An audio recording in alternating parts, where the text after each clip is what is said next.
July 3, 2024, the Budget Committee of the German Federal Parliament convenes. 105 new Leopard 2A8 main battle tanks.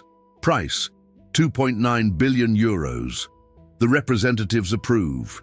Germany is buying the most advanced tanks in the world, equipped with the Trophy Active Protection System against drones, powered by a 1,600 horsepower engine, armed with a 120mm L55A1 gun, the most advanced weapons platform that KNDS Germany has ever produced.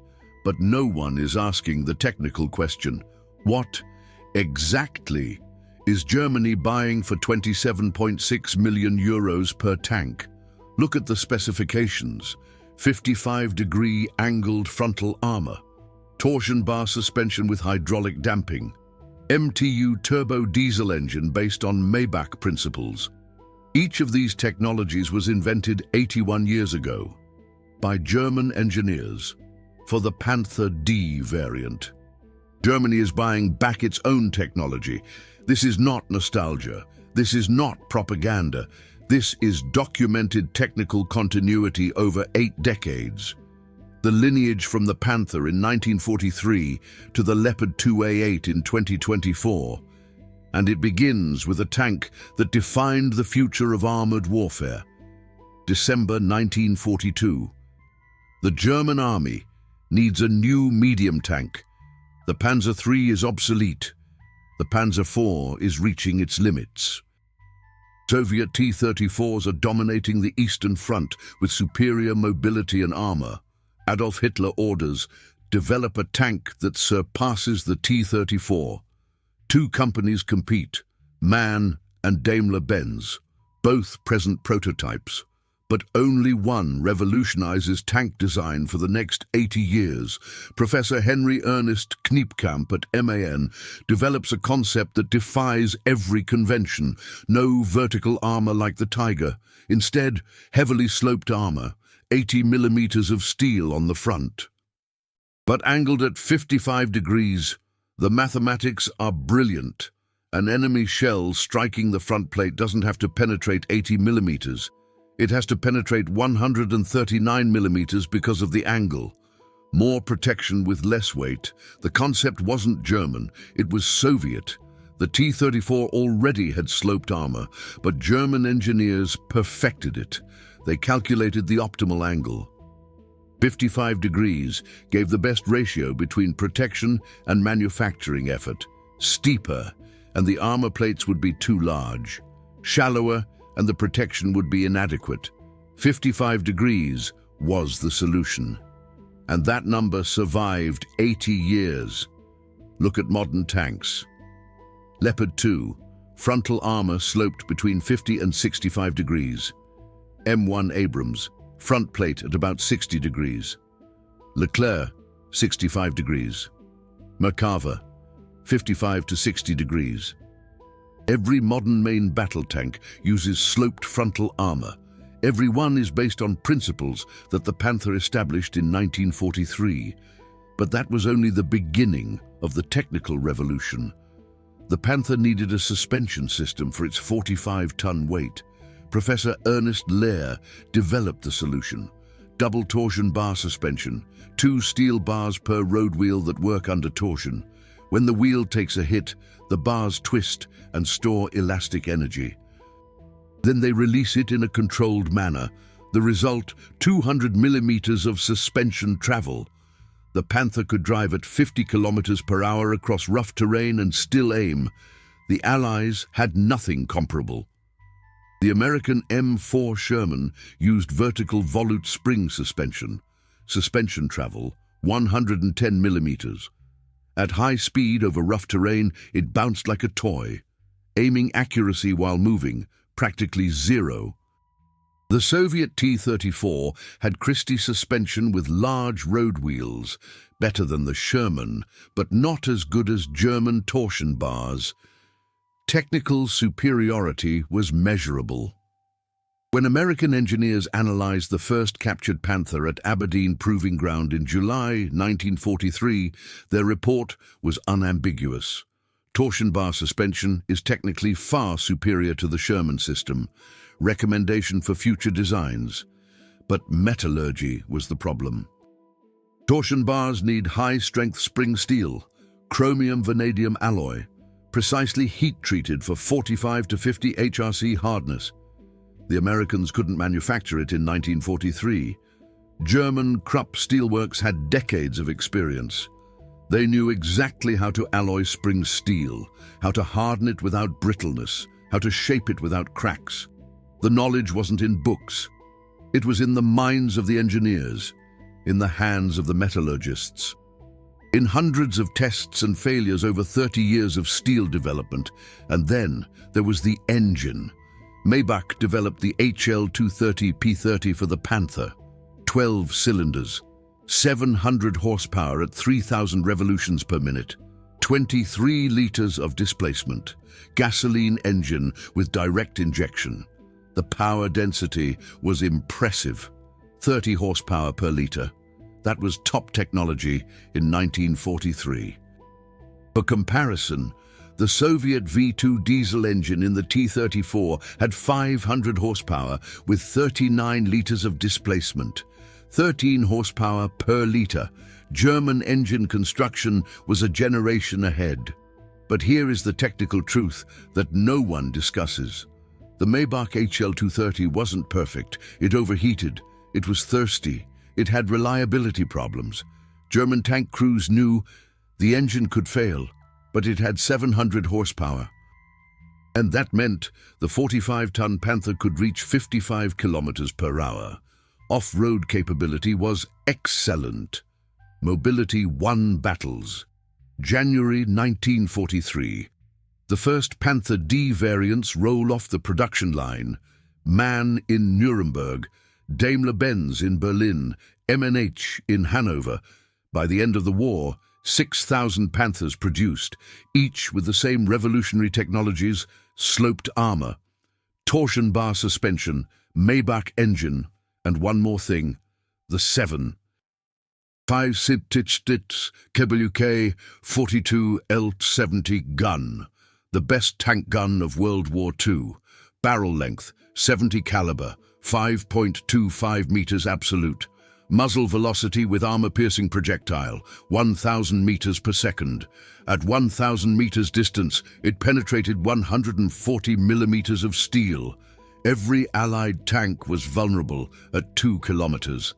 The Panther crew could shoot long before enemy tanks were in range. Range was survival. But now comes the part of the story that the victorious powers classified for decades. After May 8, 1945, the greatest technology grab in history began. American technical intelligence teams. They combed through every German tank factory. British BIOS investigation groups. They copied every technical manual. Soviet specialists. They dismantled production lines and shipped them back to Russia. Everything was taken, especially the Panther technology. The Americans, they found the MAN factory with complete Panther blueprints. The British, they discovered the Daimler-Benz development department with test reports on torsion bar suspension. The Soviets, they located the Maybach engine plant with construction drawings. Each victorious power took what it needed, and each utilized it for their post-war tanks. The technical lineage is documented. 1946. Soviet engineers are working on the T-54 prototype. The first requirement, torsion bar suspension, not Christie suspension, like the T-34, but torsion bars, like the Panther. They had German engineers. Through Operation Osoaviakhim, they had German manuals from captured factories. They knew exactly how to build it. The T-54 got 6 torsion bars. 1950. American engineers are developing the M46 Patton. The M4 Sherman is being phased out. The new tank needs modern suspension. The decision, torsion bars. The official US patent from 1952 cites no German sources, but the specifications are suspiciously similar to Panther blueprints from 1943. Diameter, length, mounting angle, material, copied but not admitted. 1948, British engineers are developing the Centurion. After 5 years, they're finally experimenting with successful torsion bars. The first British versions broke after 300 miles. Why? Inferior metallurgy. They didn't understand the German heat treatment. It took until 1953 for British steel to reach German quality. The knowledge was the value, not the hardware. And here's the irony, which brings us to 2024. Germany was forbidden from building tanks from 1945 to 1955, a 10-year arms embargo. During this time, everyone else copied German Panther technology. When Germany formed the Bundeswehr in 1956, it had to buy American M47 Patton tanks with torsion bar suspension, German technology sold by America to Germany. Without Germany knowing, it was buying back its own invention. The German federal government had paid millions of dollars for tanks with suspension systems that Professor Ernst Lehr had developed 14 years earlier. This wasn't malicious. This was simply how technology transfer works after wars. The losers lose their patents. The winners use them freely. But Germany did not give up. 1956, Federal Minister of Defense Frank Joseph Strauss commissions German companies, develop your own tank. No American design, no British design, purely German. The consortium forms Porsche, Rheinmetall, later Krauss-Maffei. And a company that is very familiar, Wegmann, later part of Krauss-Maffei Wegmann, later KNDS Deutschland. The men who built the Panther were back. Not the same people, of course, but the same companies. MAN had built the Panther, now MAN was building the Leopard 1. Maybach had built HL-230 engines. Now MTU, successor to Maybach, was building the MB-838 engine. ZF had built Panther transmissions. Now ZF was building the Leopard transmission. The institutional continuity was complete. The technical knowledge had survived. 1965, the Leopard 1 rolls off the production line. The first German tank design in 20 years. And what are the core technologies? Torsion bar suspension.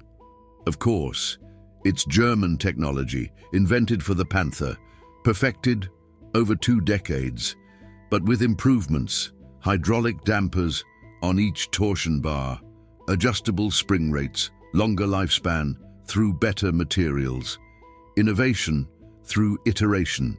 The Leopard 1 becomes an export success. 14 countries buy it. Over 4,500 are produced. Germany earns hundreds of millions of Deutsche Mark with technology that was taken as war booty 20 years earlier, now licensed, now paid for, now with German patent and sales rights. The technical revenge was sweet, but Germany wanted more. The Leopard 1 was good for the 60s, but the 70s needed a heavier tank, with stronger armor, with a more powerful gun, with state-of-the-art technology. 1979, Krauss-Maffei presents the Leopard 2. And suddenly, you recognize the Panther again. Leopard 2 frontal armor, angled at 52 to 58 degrees. Panther frontal armor, 55 degrees. Leopard 2 torsion bar suspension, 6 individual bars with hydraulic damping. Panther torsion bar suspension, 8 double bars without damping. The basic principles are identical. The execution is refined, but the technical DNA is unmistakable. Look at the numbers. Leopard 2 suspension travel, 260 millimeters. Panther suspension travel, 200 millimeters. A 60 millimeter improvement in 36 years.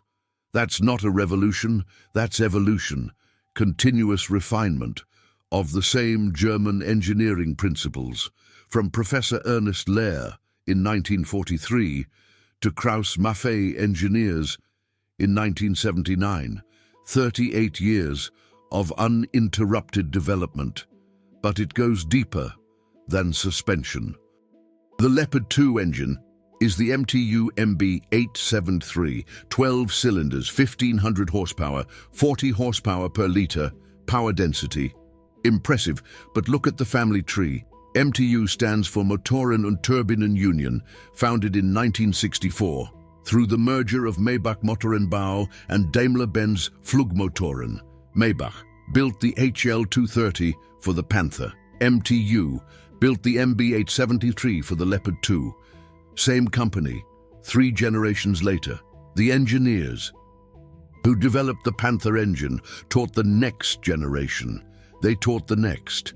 The institutional knowledge flowed through decades. In 1943, Maybach engineers knew how to get 700 horsepower out of 23 litres.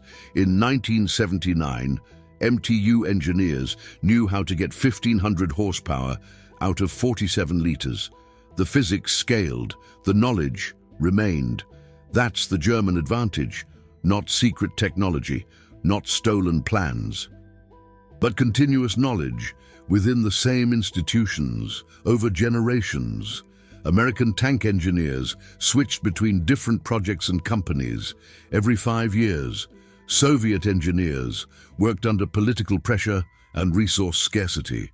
German engineers remained at Krauss-Maffei, MAN, MTU, Rheinmetall for decades, across entire careers, spanning lifetimes, knowledge accumulated until 2024. The Leopard 2 is the most successful Western battle tank. 19 countries use it. Over 3,600 have been produced, battle-tested in Afghanistan, Syria, and Ukraine. Technically superior in every comparison. And Germany earns billions from exports, upgrades, and maintenance contracts, all thanks to technology whose roots lie in 1943. But here's the latest twist. February 2022. Russia invades Ukraine. The world shifts. Germany announces a turning point. A special fund of 100 billion euros for the German armed forces. Chancellor Olaf Scholz signs the contracts. The German army needs modern equipment, urgently, including new tanks. May 2023, Germany orders 18 Leopard 2A8s. Price, 525.6 million euros. But that's just the beginning. The contract contains an option for 105 additional tanks. The German armed forces are planning for the long term. NATO's eastern flank needs reinforcement. Lithuania wants a permanent German armored brigade. Politics drives the procurement. July 2024, the Budget Committee votes. The option is exercised. 105 Leopard 2A8s are ordered. Price, 2.9 billion euros. In addition to the 18 from 2023, total 123 Leopard 2A8s. Total cost, over 3.4 billion euros. Delivery, from 2027 to 2030. Germany is buying its own future, but let me show you what Germany is really buying. The Leopard 2A8 isn't just an upgrade. It's the synthesis of 81 years of German tank engineering. Each component carries decades of evolution. Look at the specifications. Now it's about to get technically precise. Leopard 2A8 armor, 4th generation composite armor, ceramics, steel, special alloys, but the basic shape, sloped front at approximately 55 degrees. Why? Because the mathematics from 1943 still applies. A sloped projectile has to penetrate more material. Physics doesn't change. German engineers optimized the angle for 80 years. 55 degrees remains ideal. Panther heritage in modern steel alloy. Leopard 2A8 suspension. Torsion bars with active hydraulic damping. Electronically regulated, computer-controlled. But the basic principle: a steel bar under torsion, elastic energy storage, controlled rebound. Exactly the same concept that Professor Ernst Lehr developed in 1943, with 81 years of refinement, but at its core, the same physics, engineering across generations. Leopard 2A8 engine, MTU MB873 KA501, 1500 horsepower, 40 liters of displacement, turbocharging, charge air cooling, digital engine management. But the basic architecture, 12-cylinder V engine, direct descendants of the Maybach HL230, developed by the same engineering tradition. In the same companies, with the same technical heritage, from Maybach to MTU, from 1943 to 2024, and then there's the gun. The Leopard 2A8 carries the Rheinmetall 120mm L55A1 smoothbore cannon, muzzle velocity 1750 meters per second with kinetic energy ammunition, penetration over 800 millimeters of armor steel at 2 kilometers. The most advanced tank cannon in the world. But look at the development lineage. Rheinmetall built the 88mm flak for the German army, high-velocity cannon, long barrel length, precision at extreme distance. After the war, Rheinmetall developed the 120mm smoothbore cannon for NATO. The same principles, the same company, the same technical knowledge, from Flak 88 to L55A1, 40 years of continuous cannon development. The line is clear. That's the truth that makes the Leopard 2A8 so effective. It hasn't been reinvented. It's been perfected. Every technology has been refined over decades, tested by real combat, validated by millions of miles of field testing. German engineers took what worked and made it better, and better, and better, for 80 years, until 2024, when Germany buys 123 Leopard 2A8s for over €3 billion. It's buying more than tanks. It's buying 8 decades of accumulated knowledge.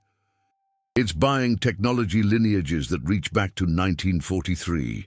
It's buying the legacy of Professor Ernst Lehr, Maybach Motorenbau, Krupp Steel, Rheinmetall Waffen. Germany is buying its own heritage back. But this time, with a critical difference. This time, the technology belongs to Germany. The patents are German. The companies are German. The profits stay in Germany.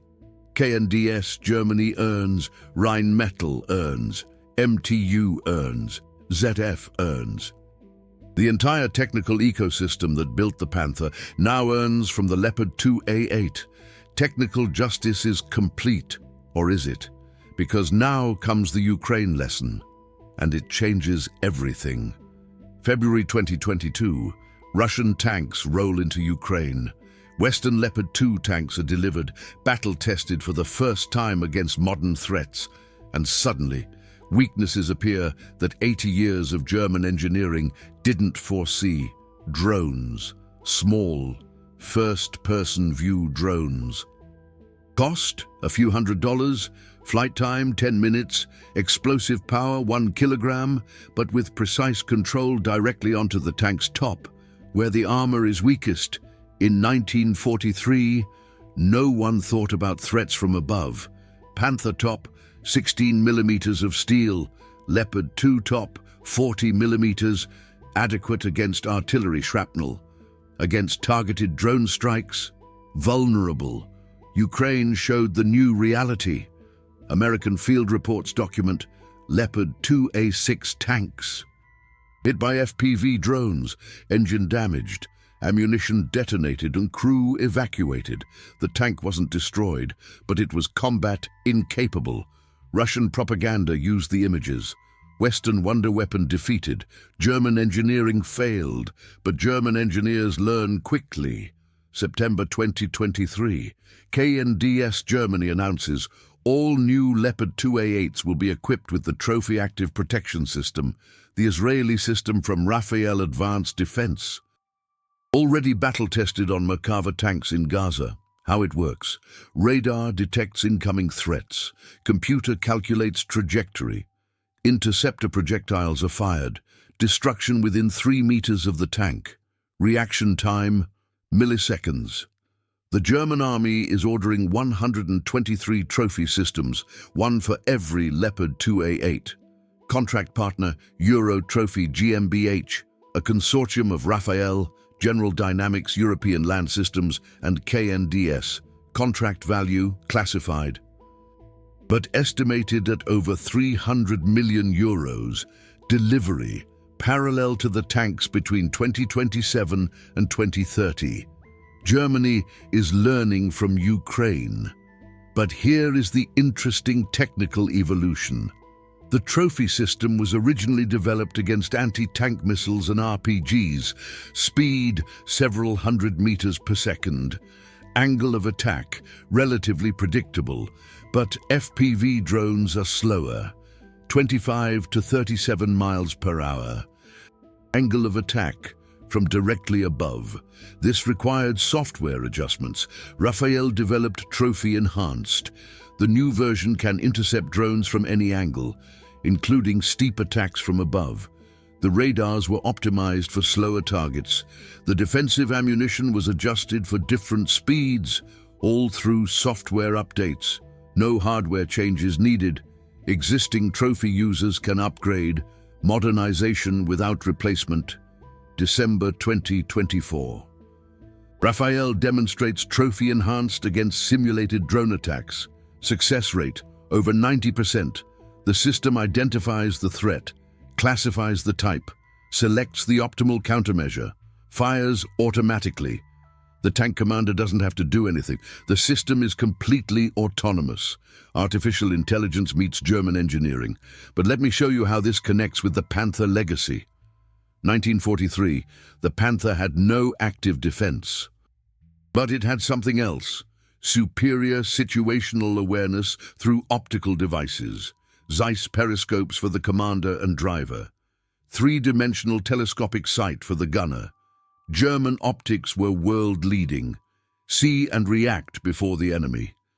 Leopard 2A8 2024 has trophy radar, third-generation thermal imaging, all-around surveillance cameras, digital battlefield networking.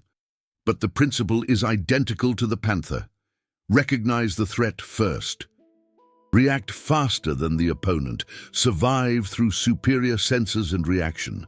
From Zeiss optics to trophy radar. Look at the technical continuity. Panther, 1943. Zeiss SF-14Z telescopic sight. Magnification 5 times. Identification of enemy tanks at almost 2 miles. Leopard 2A8 2024. Peri R17A3 all-round periscope. Thermal imaging. Laser rangefinder. Identification of enemy tanks at over 3 miles. The technology changed. The principle remained: see, aim, hit, survive, and now the full specification of the Leopard 2A8. What Germany is really buying for 2.9 billion euros. Weight, 70 tons, combat ready, 28 tons heavier than the Panther. But with 1,500 horsepower versus 700 horsepower, the power-to-weight ratio is better. 21 horsepower per ton for the Leopard 2A8, 16 horsepower per ton for the Panther. More mass. But also more power. The mobility remains. Speed, 43 miles per hour on the road. The Panther managed 34, a 9-mile-per-hour improvement in 81 years. But off-road, both around 31 miles per hour. Because the torsion bar suspension works, physics limits, not technology. Suspension travel remains the decisive factor. Armor, composite armor, exact composition, classified, but known, ceramic layers between steel plates. Depleted uranium, unconfirmed, but protection value equivalent to over 47 inches of armor steel against kinetic energy projectiles. The Panther had 5.5 inches effectively on the front, 8-fold improvement, but still sloped at 55 degrees. Armament, Rheinmetall 120mm L55A1. Firing range up to 3 miles, practically almost 2 miles. Ammunition types: DM63 kinetic energy, DM11 programmable high explosive, DM12 multi-purpose. Reload time 6 seconds with automatic loader? No. The Leopard 2A8 still has a manual loader. Traditional German philosophy, human flexibility over mechanical speed. The Panther 2. Crew, 4 men, commander, gunner, loader, driver. Exactly like the Panther, the ergonomics changed. The crew size remained. German tank doctrine constant over 80 years. 4-man crew for optimal combat power. Americans experimented with automatic loaders. Russians reduced to 3 men. Germans stuck with 4. Tradition based on experience. Range: 280 miles with internal tanks. The Panther managed 125 miles. Fuel consumption relatively stays similar. About 1 gallon per mile off-road, but modern diesel engines are more efficient than gasoline engines. MTU MB873 consumes less per horsepower than Maybach HL230. Progress in combustion technology, from gasoline to diesel, from Maybach to MTU. Now the price, 27.6 million euros per Leopard 2A8. What's included? Basic tank, about 15 million euros. Weapon systems, 3 million euros. Optics and sensors, 2 million euros. Trophy, APS, 3 million euros. Communication and networking, 1 million euros. Training and documentation, 1 million euros. Spare parts and tools, 2 million euros. Every tank is a complete system. Multiplied by 105 tanks equals 2.9 billion euros, but that's just the procurement. Life cycle costs over 30 years, another 40 to 50 million euros per tank. Maintenance, upgrades, ammunition, fuel, crew training. In total, over 7 billion euros for 105 Leopard 2A8s over their entire lifespan. Germany invests long-term. And here is the ultimate question. Is that worth it? 67 million euros per tank over 30 years for technology whose roots lie in 1943? Look at the alternative. New development of a main battle tank from scratch. The German-French MGCS program, Main Ground Combat System, planned as the Leopard 2 successor, development costs estimated over 10 billion euros. Development time, 15 to 20 years. First prototype, maybe 2030. Production readiness, maybe 2035. Unit costs, estimated 40 to 50 million euros, versus Leopard 2A8, available now, combat proven, tried and tested. Germany chose evolution over revolution. Take what works, make it better. The Leopard 2A8 is not radically new, it's radically optimized. Every single component has been tested for decades, in peacetime, in war, in deserts, in forests, in the mountains, over millions of miles, through thousands of hours of combat, proven through deployment. And that brings us back to the technical lineage, from the Panther in 1943 to the Leopard 2A8 in 2024. 81 years, 4 generations of engineers, hundreds of technical innovations, but the core principles have remained constant. Sloped armor for protection at a reduced weight, torsion bar suspension for mobility across rough terrain, a high-performance engine. Drawing from Maybach principles for strategic agility, a long-barreled gun from Rheinmetall for firepower at a distance, a 4-man crew for tactical flexibility. Each of these principles was established in the Panther. Each survived 80 years of technical evolution. Each is present in the Leopard 2A8 today, refined, improved, digitalized, but fundamentally recognizable. That is German engineering, not through radical reinvention, But through systematic optimization over generations, the engineers who built the Panther, taught at Krauss-Maffei and Mann, their students built the Leopard 1, their students then built the Leopard 2, and their students are now building the Leopard 2A8, 4 generations, an institutional memory, unbroken tradition of knowledge.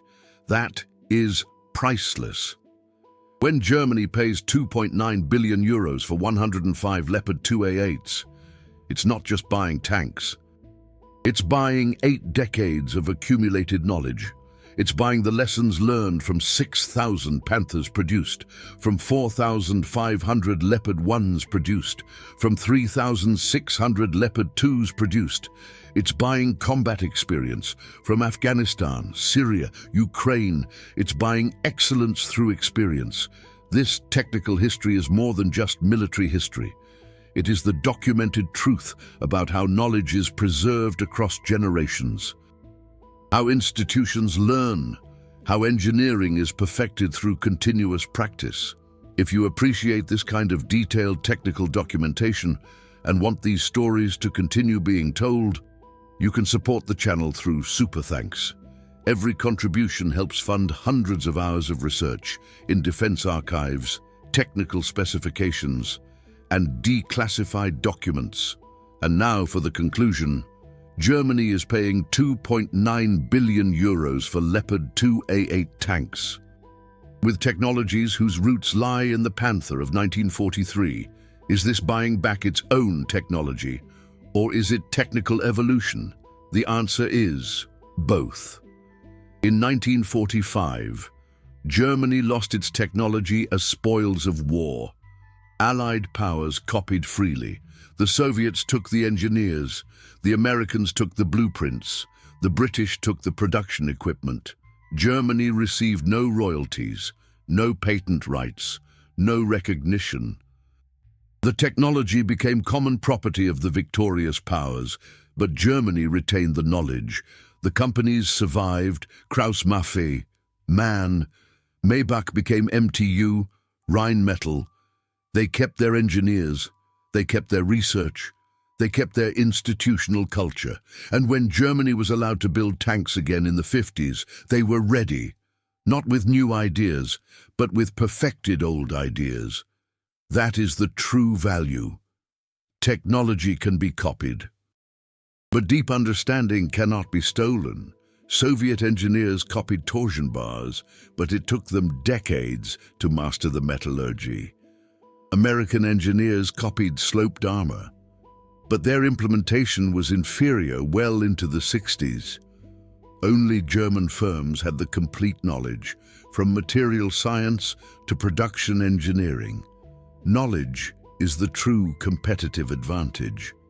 In 2024, the Leopard 2 sits at the pinnacle of global tank technology.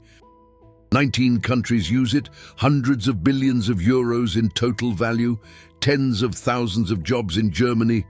German engineering dominates the European market, and it's all based on principles that were established 81 years ago. The Panther lives on in the Leopard, not as nostalgia, not as militarism, but as technical heritage, as proof that good engineering is timeless. Physics doesn't change. Sloped armor worked in 1943. It works in 2024. Torsion bar suspension worked in 1943. It works in 2024. What changes is implementation, not principle. And that is the lesson for every technical discipline. Innovation isn't always radical reinvention. Sometimes innovation is systematic improvement of proven concepts. German tank engineers understood this. They took what worked, they made it a little better. Every year, for 80 years. The result is the Leopard 2A8. Perfection through iteration. The next time you see a Leopard 2, think of the Panther, of 55-degree sloped armor, of torsion bars twisting under load, of Maybach engines delivering 700 horsepower, of Rheinmetall cannons hitting targets 3 kilometers away, of German engineers perfecting their craft over generations. The legacy lives on. And now to you. Germany is paying €2.9 billion for 105 Leopard 2A8s, sloped armor from 1943, torsion bar suspension from 1943, Maybach engine concept from 1943. Is Germany buying back its own technology, or is this technical evolution over 8 decades? Is it justice that German firms are now making billions from technology that was once stolen? Or is it simply how technical progress works? Write your opinions in the comments. I'm especially interested in what other technology from World War II still dominates industries today and is being profitably sold by the original inventors. Share your knowledge.